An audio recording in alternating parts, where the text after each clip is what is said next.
ready to get started. So we will pull up the next slide and share some of the accessibility features. If we could go ahead and get the next slide up. The first accessibility feature that we have is the ASL that you can see. And if you need to, you can go ahead and pin their video.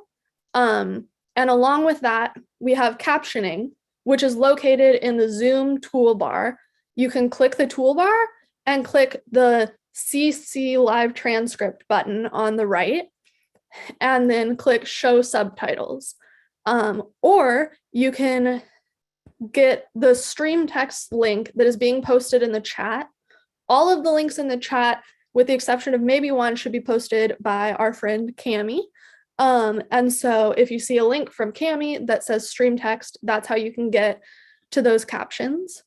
And if you need to, you can also use the chat to communicate your access needs with the host, and we can help you out there. So that is the start of the access. And my name is Tatum Tricarico. I am the lead on the Ed Roberts Oral History Project, and we are so excited that you all are here. Incredibly excited to get started on this webinar. And my image description is that I am a white woman with long brown hair, bangs, and glasses. I am wearing a shirt that says blind person in area, and I have my background with a disability pride flag over my right shoulder and a sign that says Happy Ed Roberts Day. So I'm super excited to get started. And I will have our co-lead, Evan Milburn, jump up onto the screen and introduce himself as well. Hello, everybody. I am Evan Milburn. I am the co-lead. I'm proud to be here.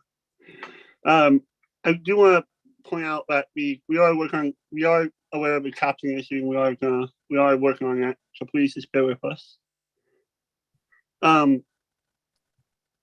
But yes, my name is Evan Milburn. As I said, he, him, his are my pronouns. I'm a blonde-haired, blue-eyed male. I have ABIT syndrome, and I'm visually impaired. And I'm rocking the sky blue Ed Roberts background. Next slide, please. So before we begin, I'd like to have you guys follow us along on social media. You can the hashtag either Ed Roberts or History, or you can follow us on various social media platforms at You're Disabled and Proud.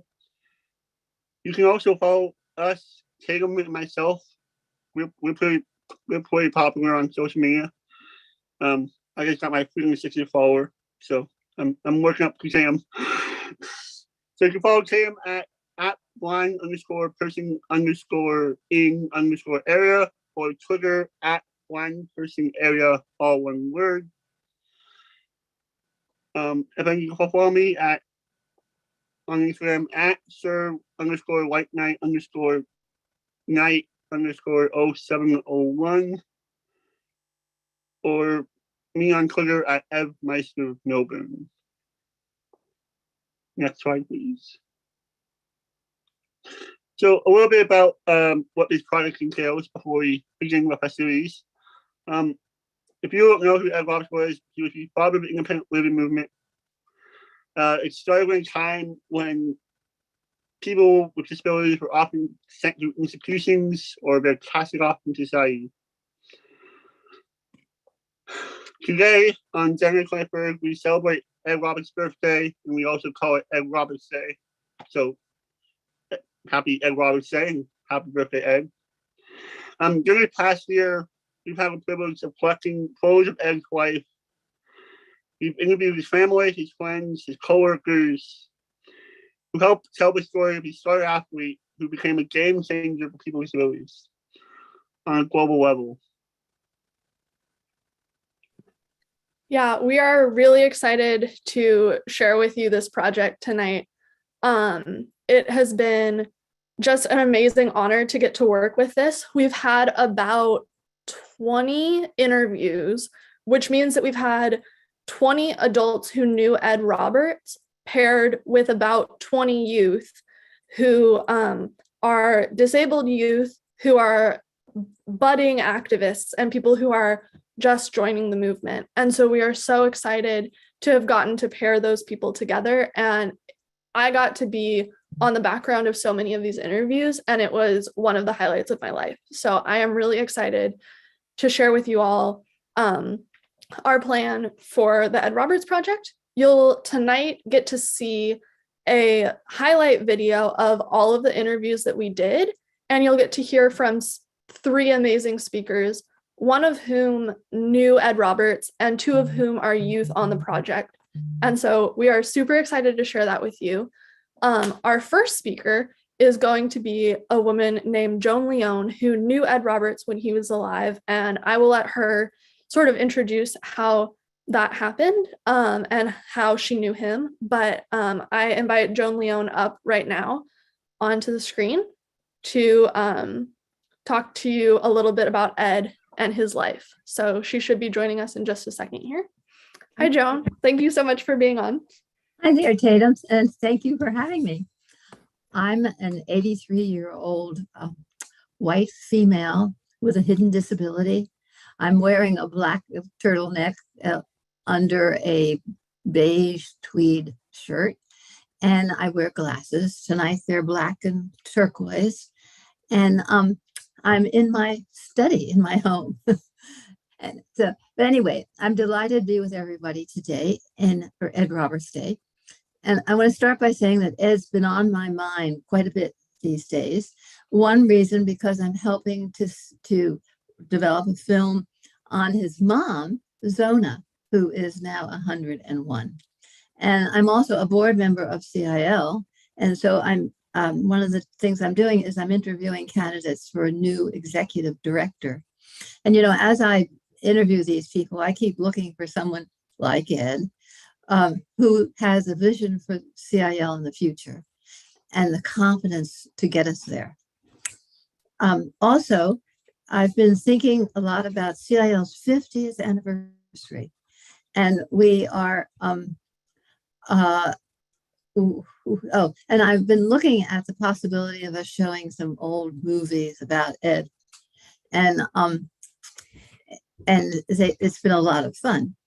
I must tell you that the movies have reminded me of many things that happened during my years of working with Ed, which is at the Center for Independent Living, and also at the California Department of Rehabilitation, and then at the World Institute on Disability, an organization that we founded, Ed, Judy Heumann, and I. Right now, I want to tell you a few of the things that I remember and I especially like from the movies. The ones I've picked are messages that Ed often would say to young people with disabilities, but he also would like to share it with other directors of state rehabilitation agencies and even members of Congress. It's a message about fear and its corollary power. Ed liked to tell people about how he learned to change fear into power. When he was 15, he had recovered sufficiently to use a respirator for several hours and could leave his iron lung and actually return to school, something he was really reluctant to do. The way Ed tells the story, he dreaded seeing everyone stare at him as he came in a wheelchair, pushed by his younger brother, Ron, and just stared at. But when the moment came, the kids in his class weren't looking at him with revulsion or pity. They were actually as scared as he was. They were afraid of seeing their old friend, now so disabled and didn't know what to say. That is, if they had the courage to say anything at all. Well, they didn't have that courage.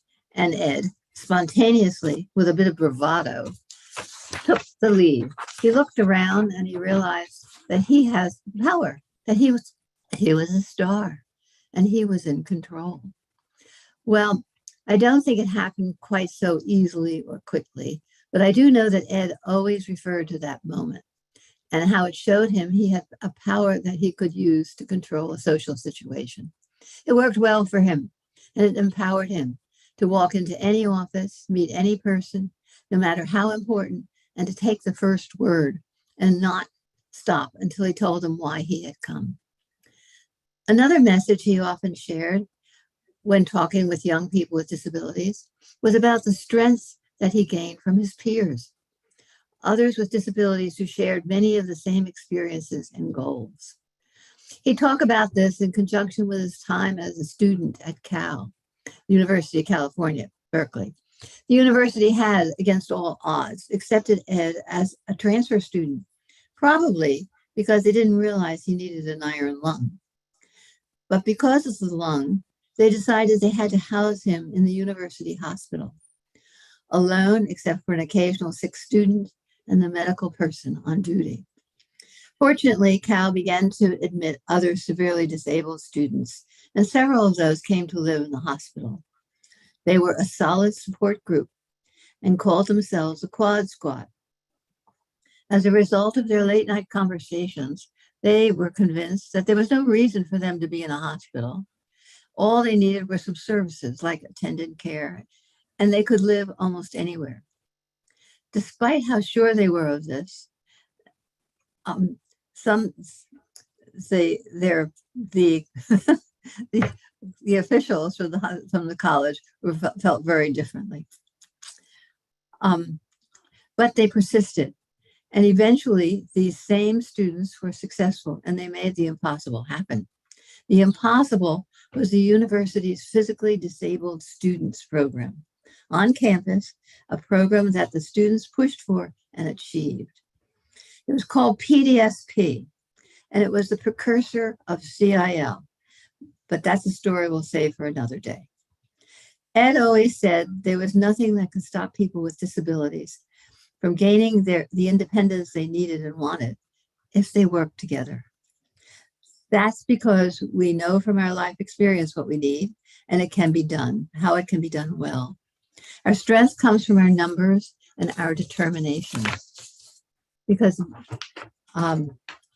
this message became the basic message of CIL and the basis of our success in many advocacy issues. It's an approach that always works, even though it may seem to take forever. Finally, I'd like to add what I believe Ed would have said if he'd been alive to learn about Ed Roberts' day.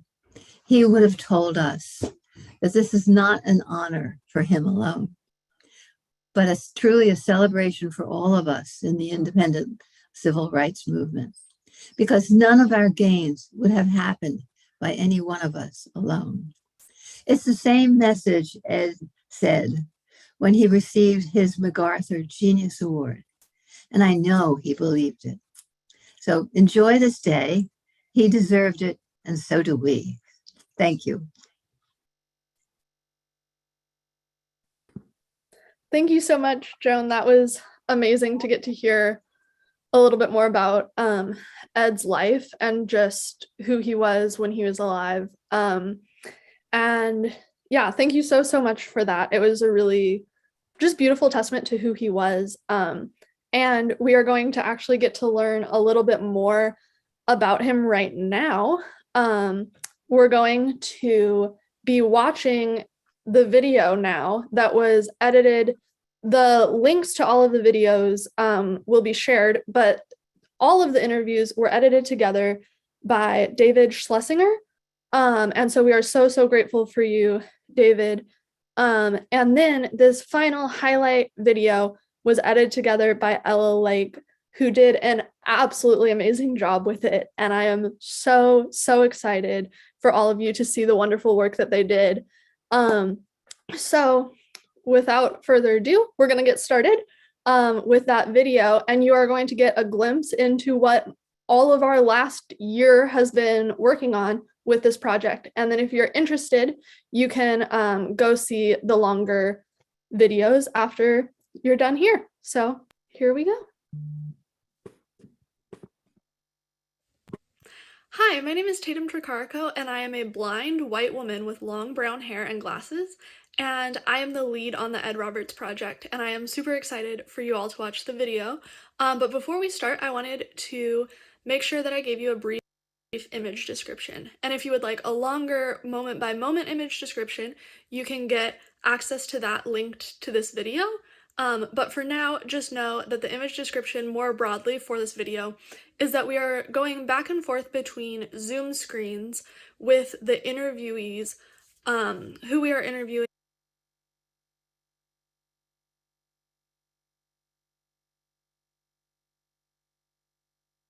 about the life of Ed Roberts. So these are Ed's family, friends, co-workers, and people that he knew while he was alive.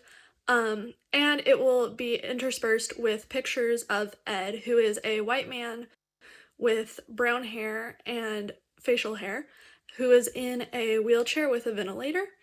And then after that, we will have a display of the youth volunteers who were part of this project. And again, if you would like a more in-depth image description, you can access that in the notes for this video. Thank you. Without further ado, introducing the Ed Roberts Oral History Project. How did I meet Ed Roberts? Well, I went to Mills Memorial Hospital and in great labor and a long night, something little popped out of me and we named it Ed. When he contracted polio when he was 14, 15, at that time, you know, it was considered you'd be in an iron lung and your life is over. And Zona would be like, that's not the way this is going to happen. Then my mom made him go back in person to high school because he went by radio telephone for his first few years. But then she said, I've got to have a life. You've got to have a life. You've got to get out. You've got to go in person. He didn't want to. He thought he was a freak, that he looked really weird. But my other brother, Ron, he was like really handsome and a star tennis player and basketball player. And he was a very popular guy. So when the first day that he went back to school, at first, he was really afraid people would stare at him. But having my brother Ron push him down the halls of Burlingame High School for the first time, these cute girls would come up and say, oh, hi, Ronnie. Oh, hi, Eddie. I've been in your class and it's so good to see you finally. And, oh, can I push him? Can I push your chair? And so the first day, it was like a total turnaround from being a freak to being a star. And he literally felt that way about the first day. He got over that fear of people looking at him to, I'm Ron's brother. I'm Ed. People know me. They like me. I'm not a freak. I'm somebody they want to know. I remember him telling me that that when he went back to school after his polio, he was afraid that people would stare at him, and that he decided that it really bothered him. But then he decided that, well, if they're going to continue to stare at me, I'm going to act as though I'm a star. He really had to make a decision about whether or not he wanted to live. And so I think really once he made that decision that he did, it really launched him to be the person that he probably never would have been had he just been a run-of-the-mill non-disabled guy. Ed got to Berkeley and it proved to be a very good place for him to be. He was the first person with his kind of disability who went to an American university. Apparently all these guys who were quads were living, they couldn't live in dorms. They were living in the hospital, I think, during the evening, and were going to school during the day. And, you know, they felt their freedom, and going back to a very confining, controlled environment at night was like the pits. And so they just, oh, we got to get out of here and organize and do something better. This is not what we're going to do with our lives. Yeah. So they organized and called themselves the Rolling Quads. I mean, Ed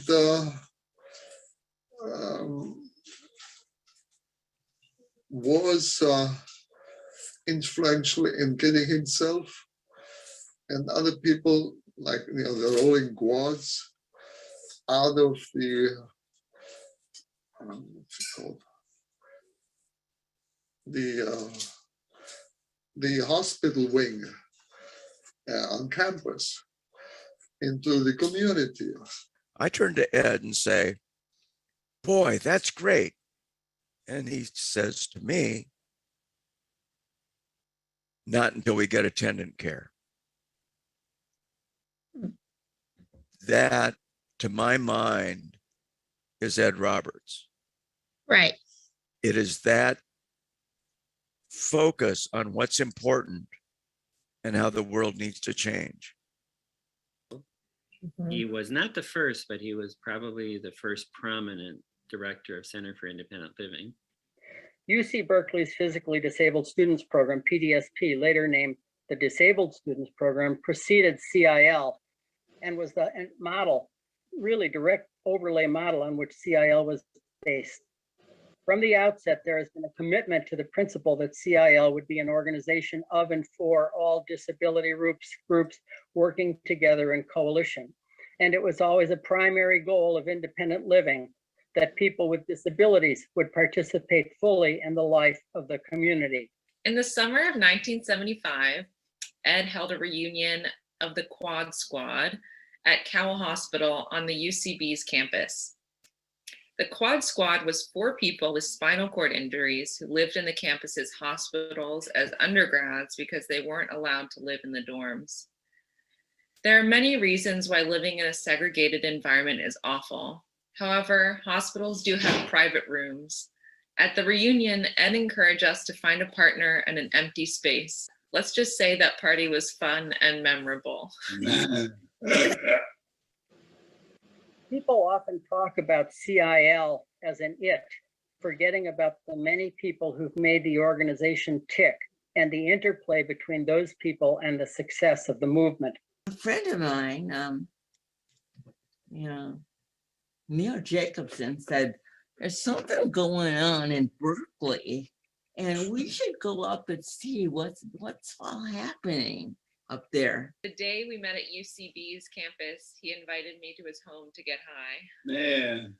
So I drove up to Berkeley, and that's where I, originally met all of these people, these with disabilities. A lot of them were quads. Right. And this apartment building that I think had more roaches in it than people. I think being appointed to head up the Voc Rehab Agency in California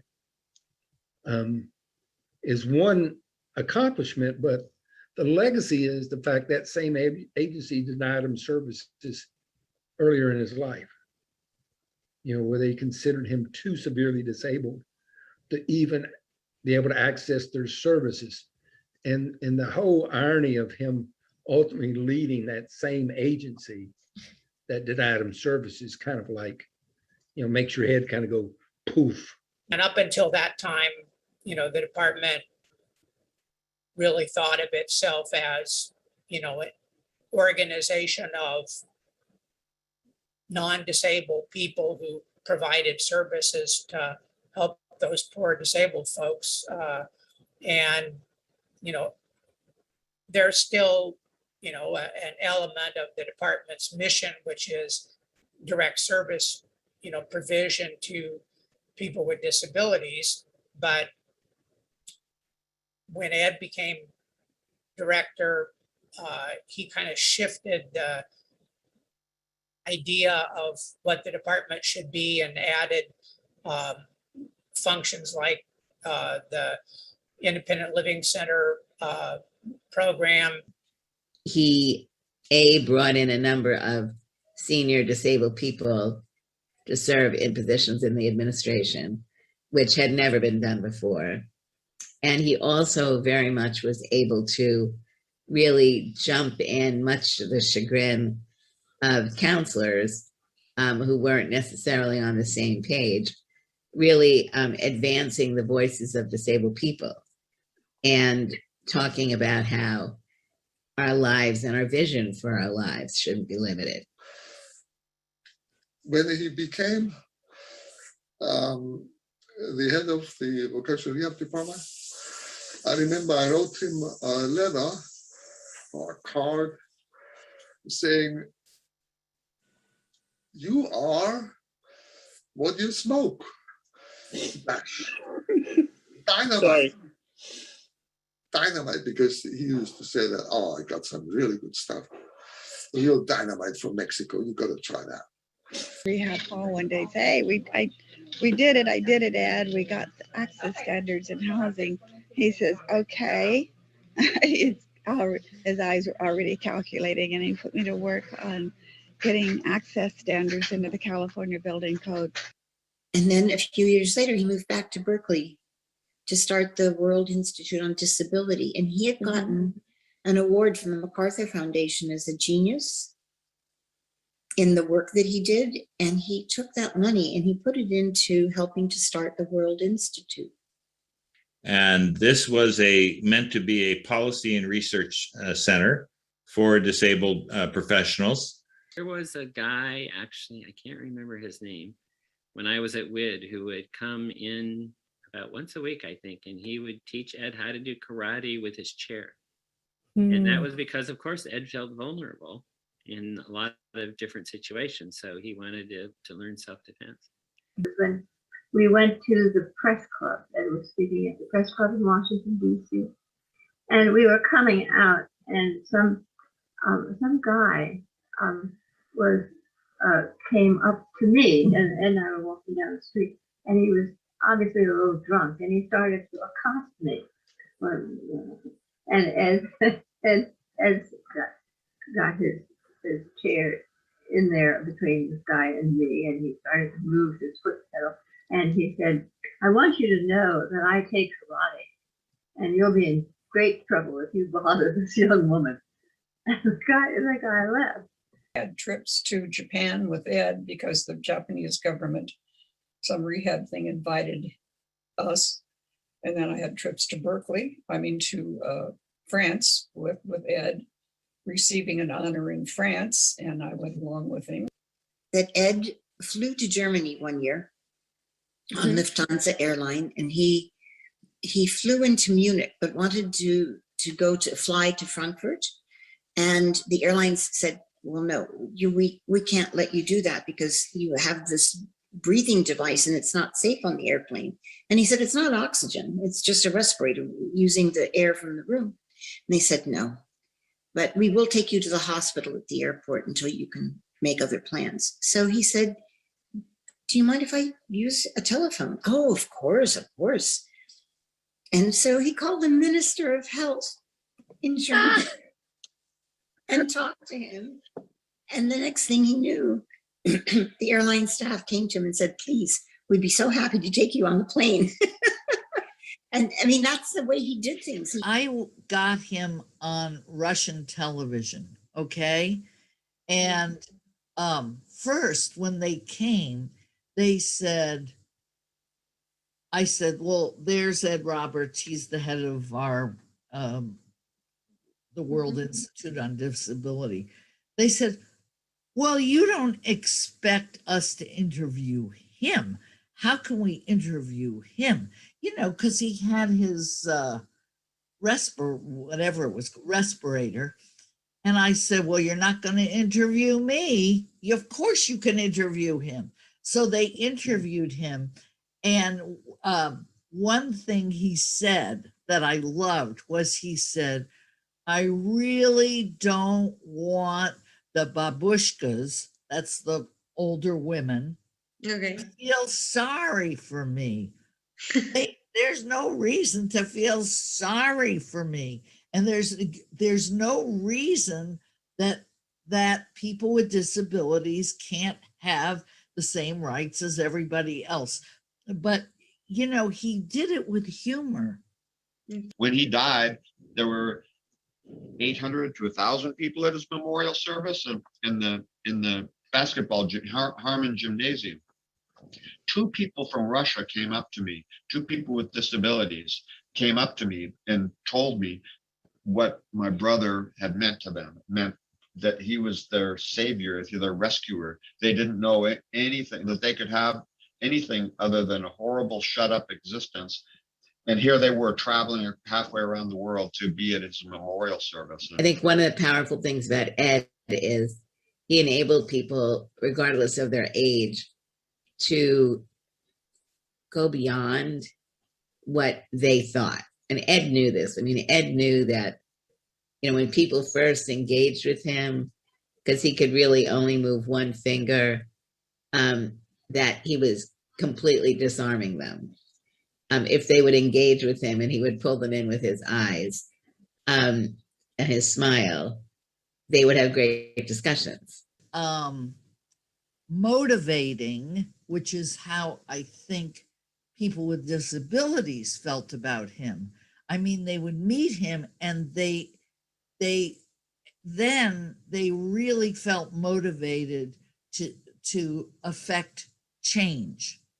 I was watching the television screen and she had people talking on the screen, and one young woman said that she was in the hospital and the next day she was supposed to be transferred to a nursing home, and she couldn't go home for some reason or other. And she was accepting that she would be going to a nursing home kind of a place and talking about that. And she said she watched 60 Minutes and she watched this man called Ed Roberts, who talked about independence and that you could have your own life with a severe disability. I heard this young woman say that she told the ambulance to go away. She was not going to the nursing home. She was going to find a way to live independently. And that's I sat up straighter in the chair and I thought, holy moly, look at that influence he has. And it was through the 60 Minutes thing, yes, but it was his persona that came out there that said, you could do it. I can do it. You could do it. It's important. And she did. And she was so grateful and so happy about that. That's when I first knew that this was before our house, Berkeley, California, and across the United States. Message was getting sent and some people were receiving it. And I thought, that's great. And, when you would talk to parents of disabled children, they really saw their child in him as an adult. And I think that was really important and really very much spoke to and still speaks to the fact that there are too few adult role models for children and families. But then, of course, he was a role model for adults and seniors because he was so articulate, handsome guy, and really made things happen. And is eventually in 2000, I actually became the director of the Department of Rehabilitation. So, several things, he played a huge role in that. That number one, he gave me the idea that people with significant disabilities like myself had the potential to lead a department like Department of Rehabilitation. Ed also taught me that to live independently, you need to know how to depend on others.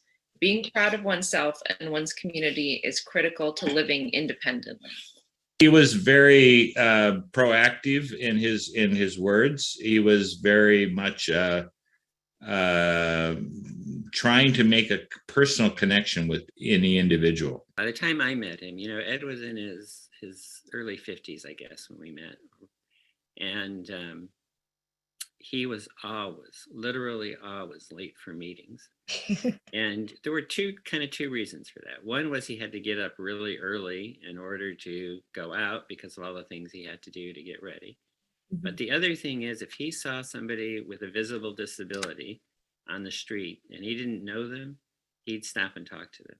He had to give a speech in the morning, and we were like already like 40 minutes late or something, and we were in the van going, and we passed McDonald's, and Ed wanted to stop for an Egg McMuffin. He wanted everyone to be empowered.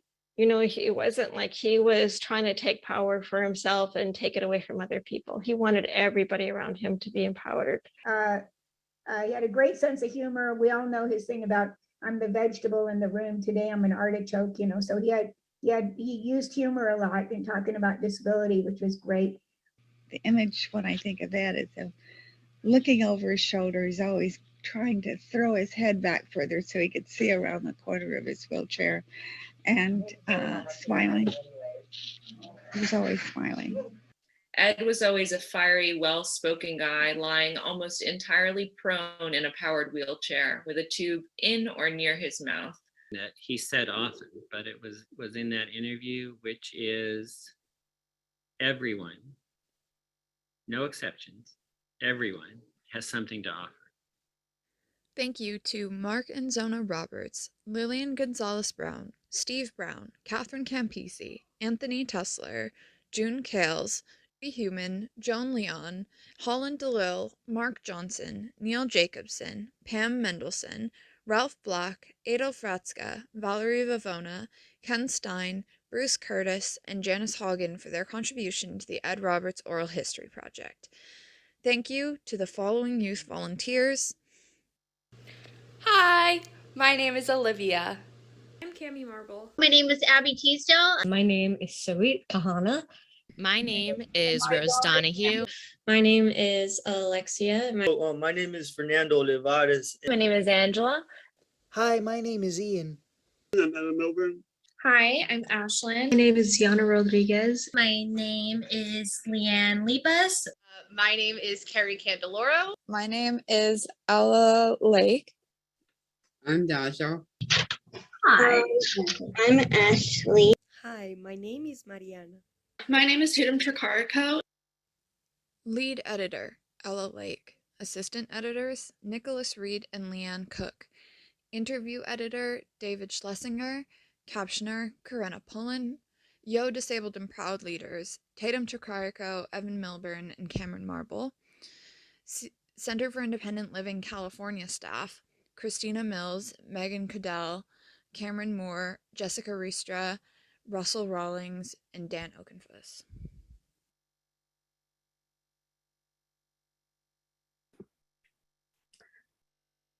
I love that video.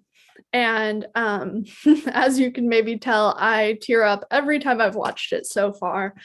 And I think that's because of just the incredible amount of time that was put into this project and the number of people who have really made this project what it is and shared in the history of Ed's life. It was really, really powerful to watch these connections between youth and the adults who knew Ed, and just getting to see this story being told over and over of disabled people who were empowered and excited to get to do things. And so we are sending a huge thank you to David and to Ella for the work that you all have done, and the many other people who have edited video for this project. We are so, so thankful to you, and we're so thankful for all of the people who have were part of that video, because as you can tell, a lot of people went into this. So I'm gonna, before I invite Evan on, I'm going to let you all know that we will be doing a Q&A at the end of this session. And so if you have any Q&A questions, you can put them in the Q&A box at the bottom of the screen. But for now, we're going to go into our two youth speakers to hear about their experience with this amazing project. So I will invite Evan on to introduce our speaker. Sorry, I could correct myself there for a minute, but I'm proud to introduce our next speaker. He's a good friend of mine. He's also a fellow Special Olympian athlete leader, so shout out to that. Josh Meyer, everybody. Not the floor is yours, my friend. Hi, I'm Josh Meyer, and my pronouns are he, him, his. I am an 18-year-old young man with short, dark brown hair and blue eyes. I have Down syndrome. I am wearing a white shirt and gray blazer. I am very excited to be here with great people. I feel lucky to have been a part of this project because I got to learn a lot about Ed Roberts and the disability rights movement. I learned about different kinds of disabilities and got to meet many wonderful people and make new friends. I wanted to see everyone help us get our civil rights because we are stronger when all of our work together as one. I like being an advocate because I get to connect with people and encourage them to be themselves. The best part of this project was getting to meet new people and being a part of this team, continuing Ed's work. And if he were here with us today, he would be proud of us. I have learned through the interview and meetings that no matter what disability you have, you can just be yourself. And together we can tear down the boundaries that society puts on us. The friends you make are family, and they will help you become a better person. And will help you if you are brave enough to trust them. So go out into the world and share your experiences. Let's learn about and appreciate everyone who has come before us to pave the way. Thanks to the leadership of Ed Roberts and the work of all the disability rights advocates who came before us, we can continue to make friends and expand his legacy through the connections we make. Thank you. If you know me, you know that I really love to write poetry. So I wrote a poem inspired by the Ed Roberts Project that I would like to read for you today. It is called Come Together. Friendship is like the sun rising into a new day. We are the land and sky under a beam of light. We encourage each other to find our star. Believe you are a bird, flying to the song of friendship flowing in the wind. Together we are doves soaring over the walls. When our rhythms combine, we are one song. The elders of our past guide us to fly to a new world. Lights to travel by on a road trip into the unknown.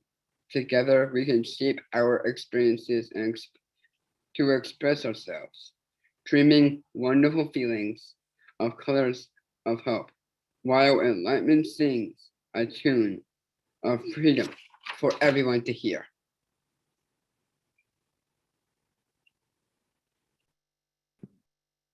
Thank you so much, Joshelle. That was just a wonderful, wonderful description of who Ed was and who we are as a community, and kind of what this project meant to so much of us, really. I think it really described just what all of us felt in this project, that community and that connection to Ed and to each other. And now I want to invite on our second speaker, who is also a youth who participated in this project, Leanne. Thank you so much, Tatum. Hello, everyone. For those of you who don't know me, again, my name is Leanne Libas. My visual description is that I am a young Asian American woman in her mid-20s. I'm currently wearing gray Sony headphones, so I can hear everything that's going on. I have medium length hair. You may not be able to see it, but if you met me in person, you may be able to see that I actually have a purple and blue balayage hairstyle. I'm currently sitting in my bedroom.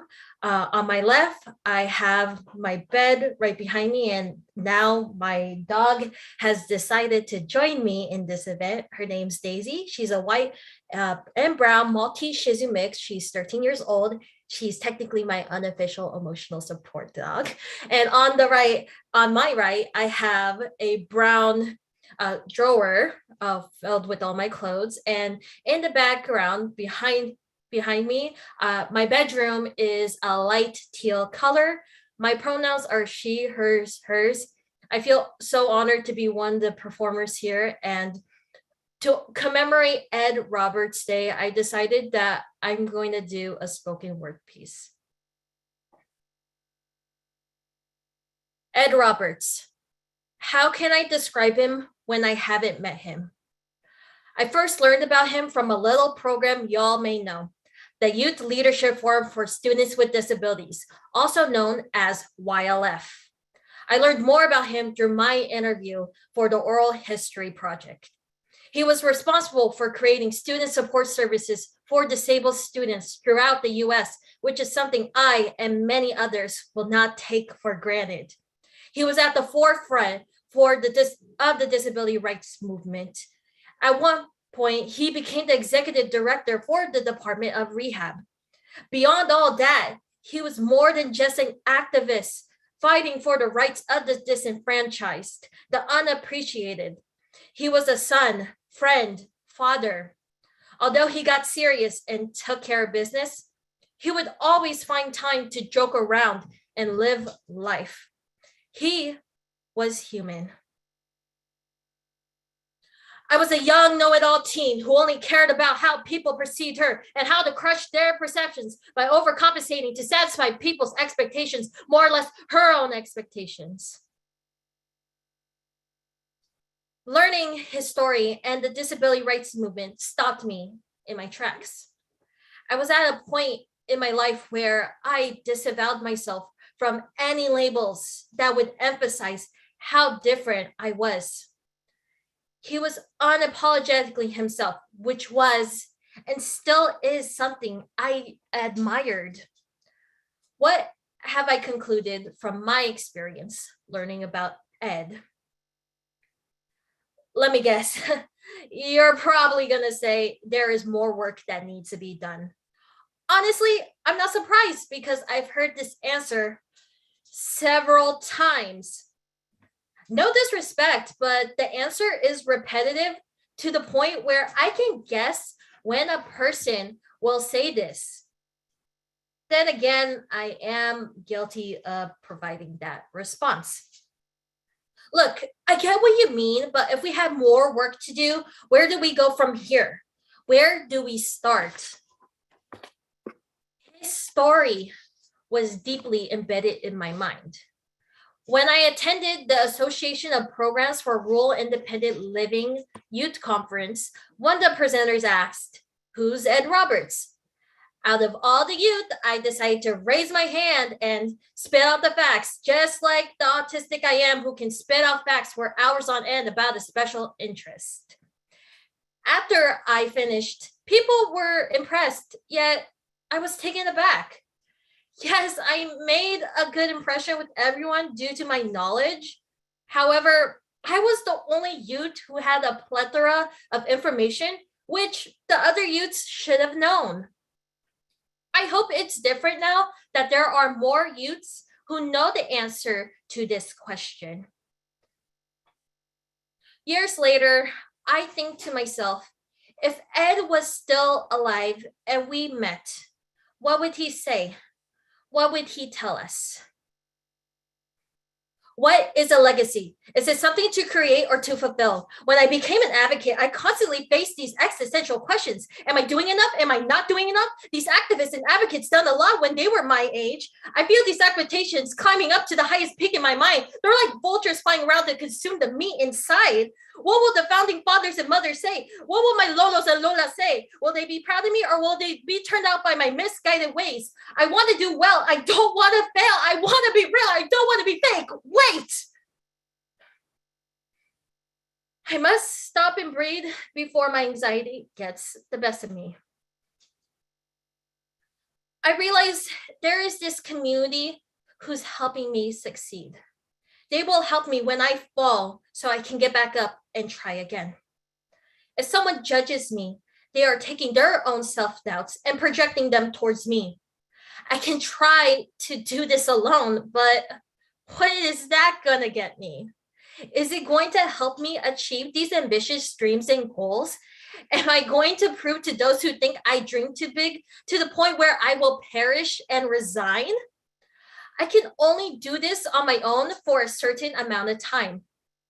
I know this community has people who will support my dreams, my goals, my desires. My goal is to make an impact with my own spin. Ed and all these activists have contributed in their own ways with their various styles. We have to remind ourselves that their advocacy style may or may not work for us. And you know what? That's completely fine. You do you. Advocacy comes in many different forms, don't you forget.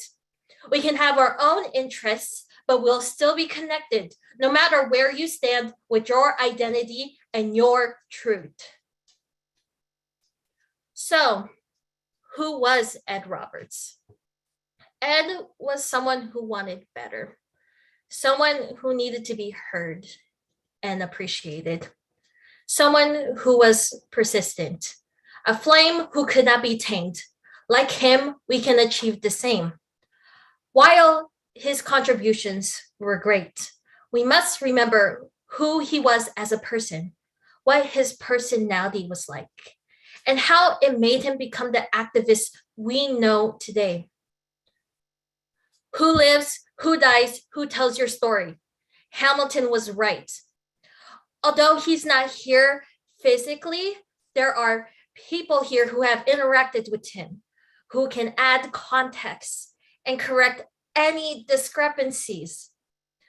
We can all speculate what he would say about this movement if he was still alive today, though we can all agree how his impact and contributions have affected us in some way, shape, or form.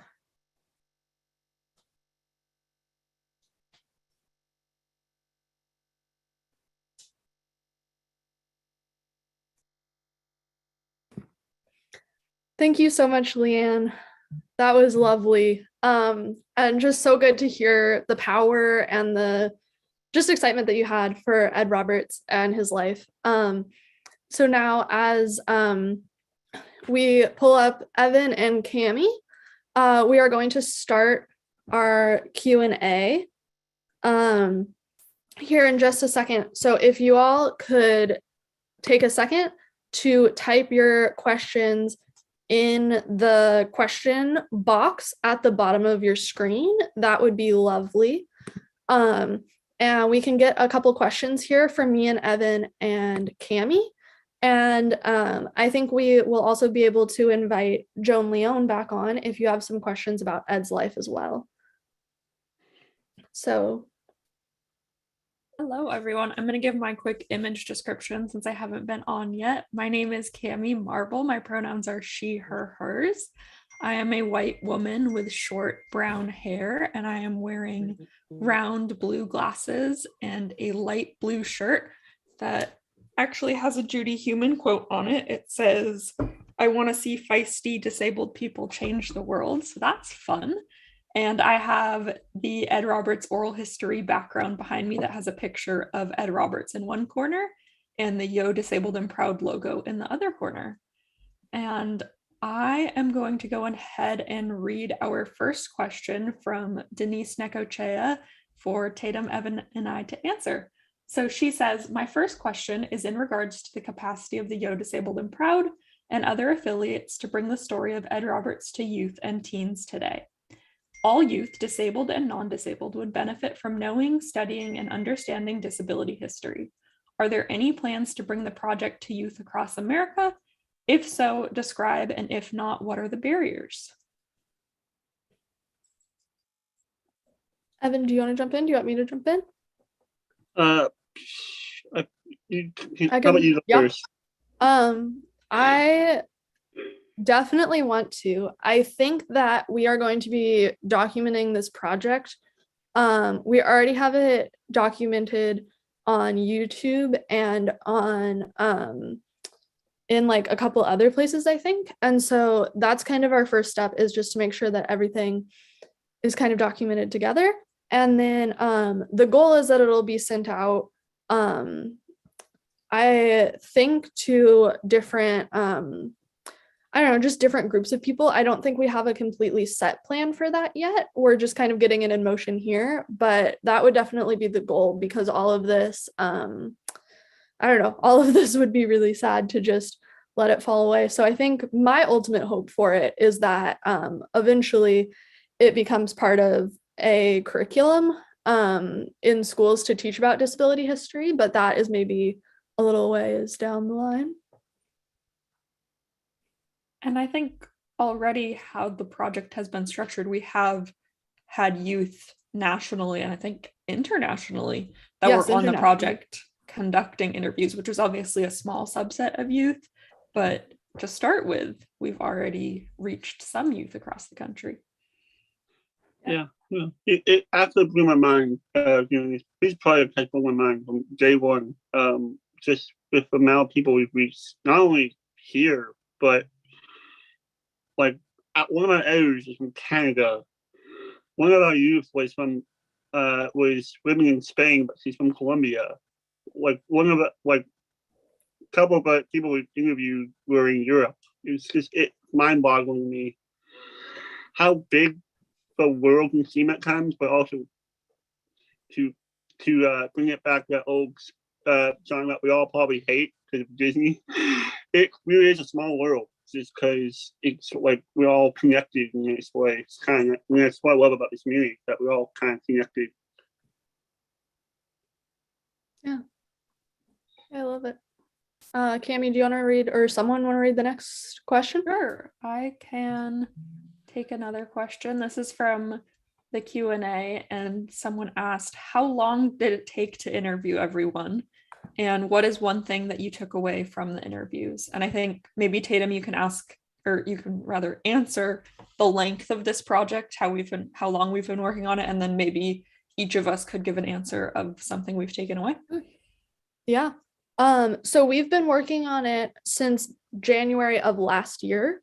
So like basically a full year. Actually, birthday, I believe. Yes, it was pretty much, I think we sent it out to the public on this day last year. So that was kind of when we started working on it. And I would say like in total, we probably just alone spent like 40 or 50 hours in interviews. And Evan and I were on the background of every single one of those interviews. One of the two of us was. So collectively, we each probably spent 20 hours just doing interviews. And then we also re-listened to every single interview as well, both of us. So it was a lot of hours and it was just a lot of fun. And then also, I think kind of the biggest thing that I took away was, and I think I've said this before, but getting to sit on those calls and watch the youth and the adults interact and watch people my age and slightly older and slightly younger just get excited for disability rights, and like the people who are older to kind of find hope in this generation, that we're going to like carry on that torch. So that getting to like hold the sort of middle space in all of those interactions was a really huge takeaway for me. Can you go next? Sure, I'll go. I think I learned more about how there's so much strength in community. Just the very nature of the project, that we were able to interview so many people that Ed personally impacted, shows that community, and then that they also talked about that and like strength in community and connection. Yeah, I gotta agree with Tim and Sammy both on the answers. And just say it was a powerful experience for me personally, just because living in, like, we're all kind of, it was nice to see the interaction between the older generation and the younger generation of people with disabilities, and how that interaction went. And I personally loved every minute being on it. I'm a budding disability advocate myself, so it was awesome just to be able to pick their brains and sit on some of these calls and being able to just listen and see what life was like back then. And I hope one day that we will be sitting out. Hope one day we'll be having someone doing projects of the three of us because of what we've learned and what we've done. Thank you so much to Khaled Rashid for that question. And our next question, give me just a second here. Oh, we have a question. Tatum, what does the flag behind you represent? Oh, that's very related to Ed Roberts, actually. It is the Disability Pride flag. And I forget the name of the person that it was created by, but it has the zigzag pattern. Each colored zigzag represents a different part of the disability community. There's sensory perception, mobility perception, invisible disability, mental health, and developmental and intellectual disabilities. I think that's the 5. And they zigzag to represent the barriers that we face, but they're parallel to each other to represent the ways that we are all in community with each other and support each other. And I was actually just commenting today on how excited I was that even just the people that we have on this call, but in this project more broadly, represent every single line of the Disability Pride flag. So yeah, that's the Disability Pride flag. That's awesome. We have a question from Hector Ramirez here who asked, how can we get a copy of the Zoom backgrounds that we have for the event?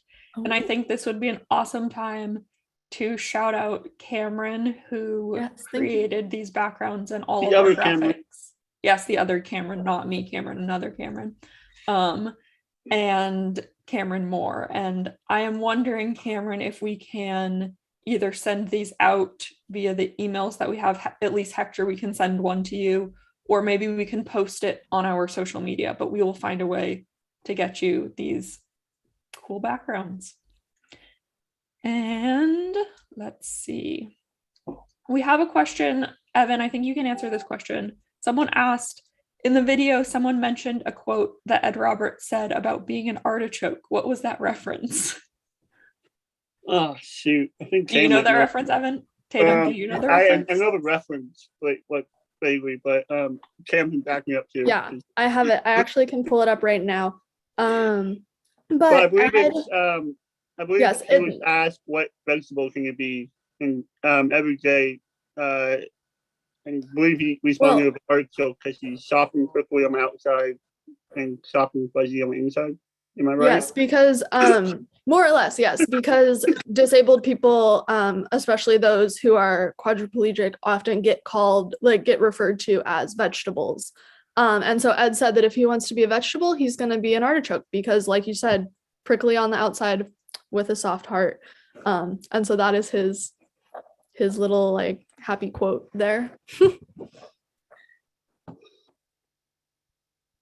Thanks, guys. Our next question, Angela Piazza. I think, Tatum, this is going to be a question for you. I keep putting you on the spot. Okay. But what books would you recommend to be read about Ed Roberts? That's hurtful. Well, I was just thinking, usually Tatum has a list of books in her head at all times. Or these kinds of things, which Evan, I know you read a lot of books about disability justice too, but Tatum just seems to have a running list of materials. Yes. Yeah. To be fair, that is true. I'm not even going to deny that. I think I would recommend, well, actually, first of all, aside from this project and just listening to, I would really just go through and listen to the interviews because those give probably more information about Ed than I've seen anywhere else. I would also listen to his the 60-minute or watch his 60-minute interview.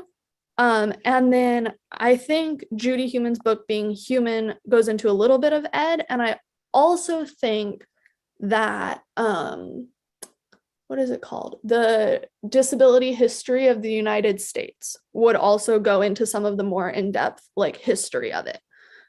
So those would be my recommendations. I'm sure there are more, but those are the ones that I got from that I have if you want to go deeper.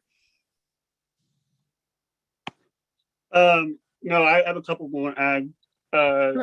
probably my two favorite are Hob and Grandma. What about Ed? Oh, about Ed. Shoot. I know Steve Brown wrote a book about Ed. Unfortunately, I don't know the title. I'm hoping one of our lovely people can put it in the chat for us because I can't think of the title off the top of my head. But just about disability justice, the Hob and Grandma book, I highly recommend. Care Work by Leah Maximi, something other.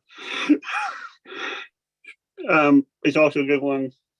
Yeah, and Ella said here in the chat that they said that Holland DeLille, who was interviewed for this project, which I do know this, I don't remember the name, but wrote a book about the 504 sit-ins that also features Ed. So, yeah. Our next question is from Haley Ford, who asks, when did you first learn about Ed Roberts and what he has done for the disabled community? I think this might be a good time to like introduce how you got involved in this project, because I think that's kind of fun too. Yeah. Evan, do you want to start? Yeah, you can.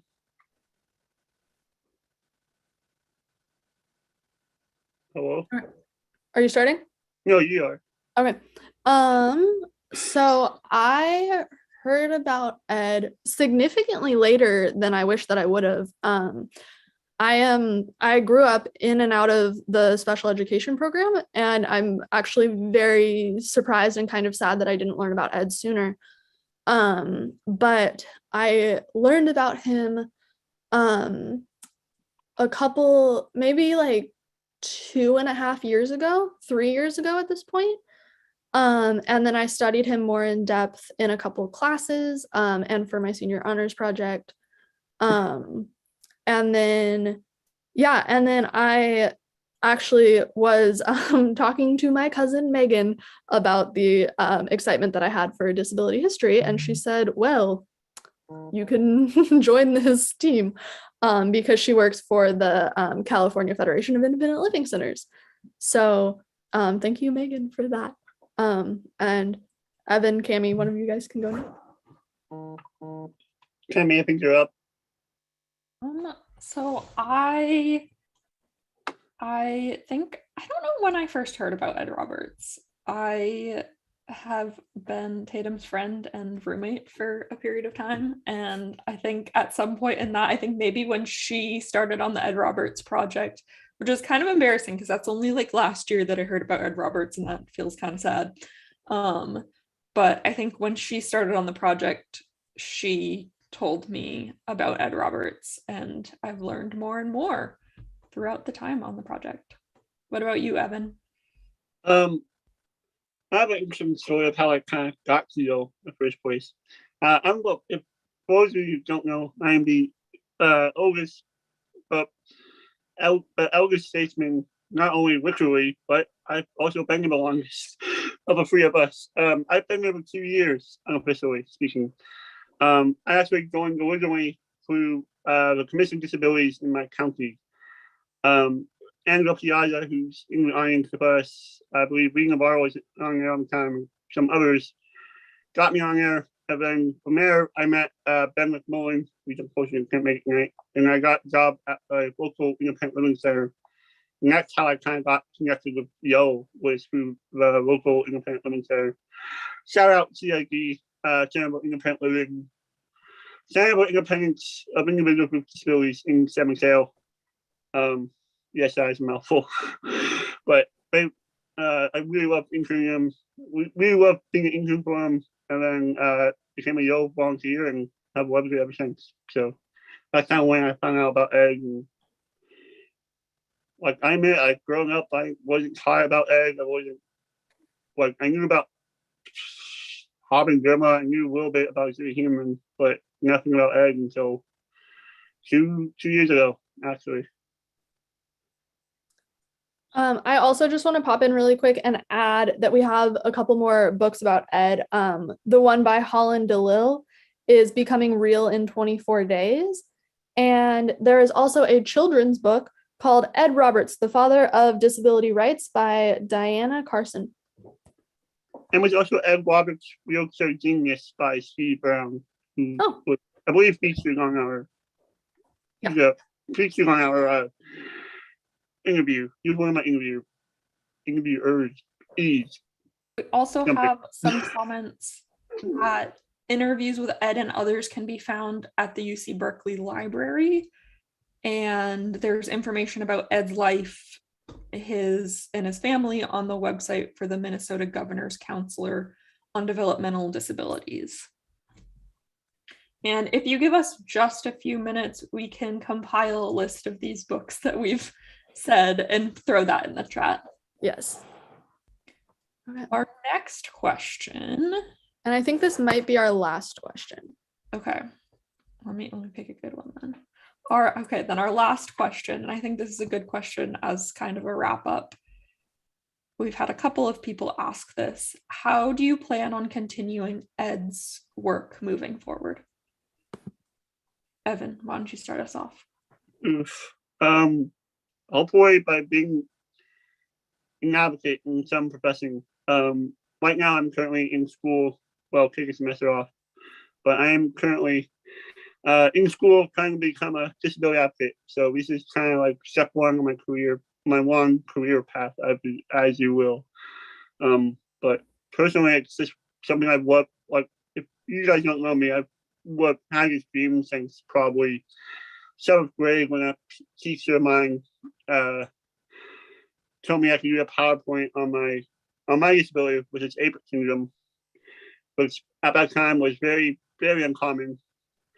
And so that kind of got me started in the whole disability world. And next thing you know, I have Special Olympic friends. I have Tatum and I have the Yo friends. I have shout out Normal Heights people out here, which is a church that myself, Tammy, and Tatum are all kind of somewhat frequent. So through that, I got to make a lot of friends and networks, and so I think I'll pop point to Tatum, I guess. Okay. Yeah, I think really the biggest thing for me was just hearing about how Ed, and I think even more broadly in the disability community, like when I think of Ed's work, and then also when I think of the 504 sit-ins, and when I think of like a lot of other things, I just really think about how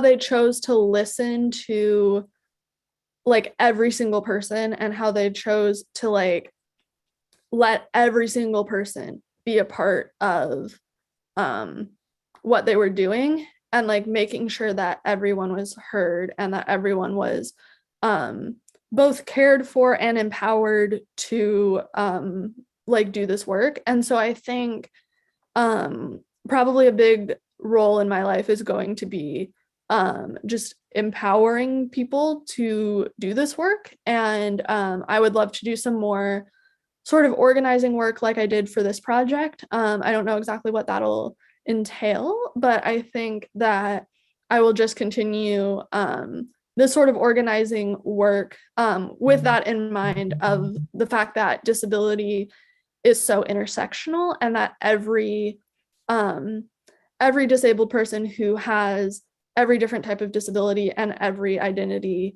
in connection with their disability deserves a spot in the disability justice movement. And so I think that's kind of my focus moving forward. And Cami? I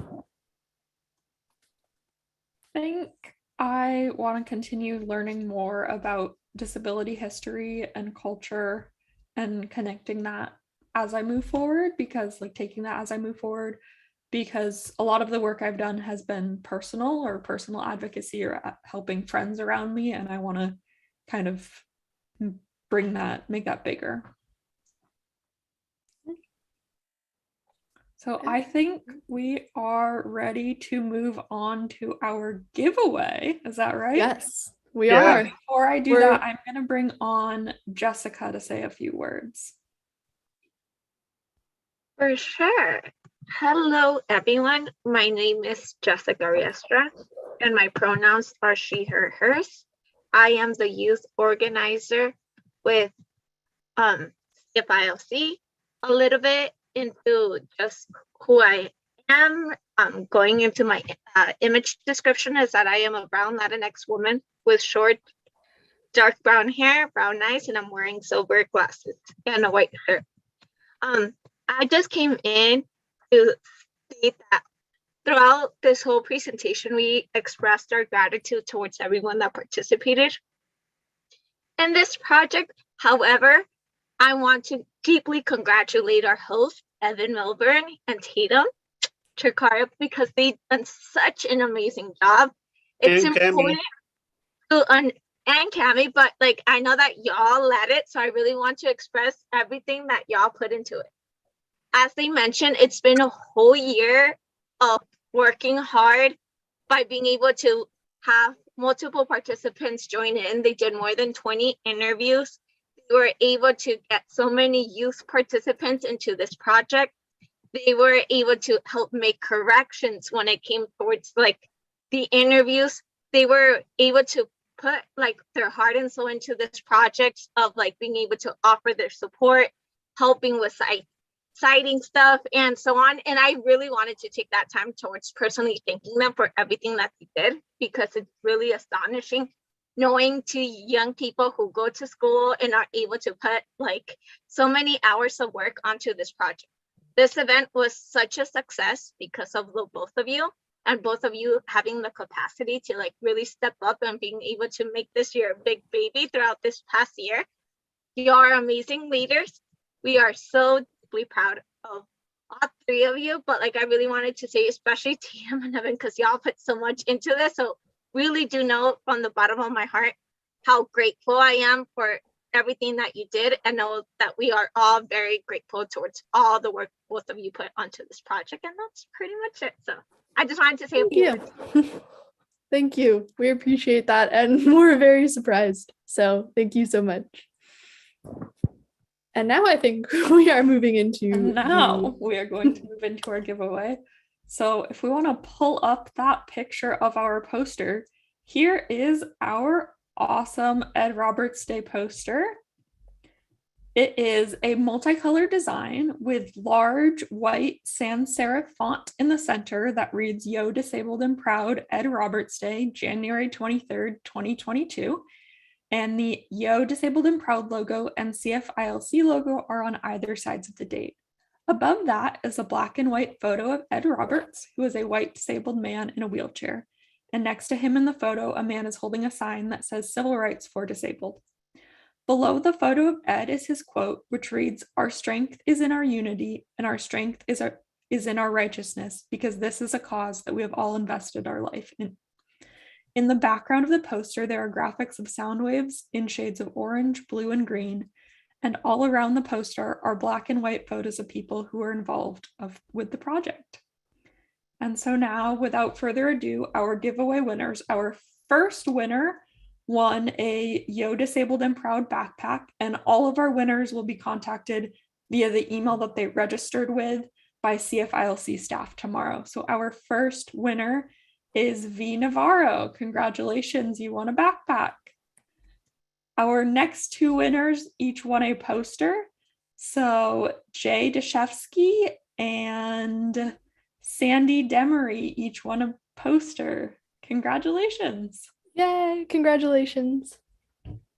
And I think, can we just bring the poster up really quick for the end here? Because I just want to, as Cami described, there are, I think, 40 plus pictures on this poster of the people who were involved in it. And so as we kind of come to an end of this webinar, I just want to say thank you so much to all of those people who are involved, and all of you who are in the audience who are working towards moving disability justice forward.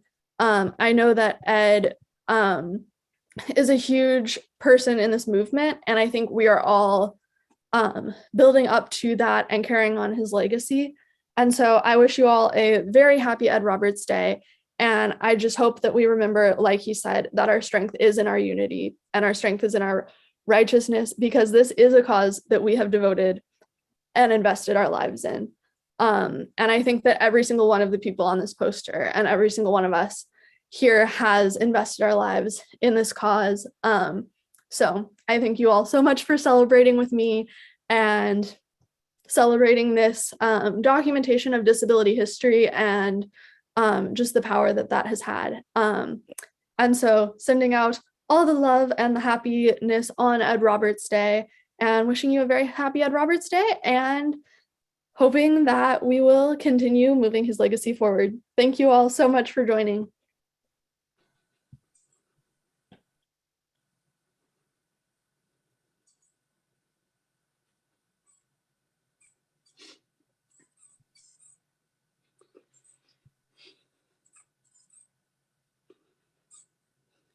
Oh, there also will be a link to buy the poster, which I don't think we said out loud, but that is there. Yes, there's a link to buy the poster in the chat.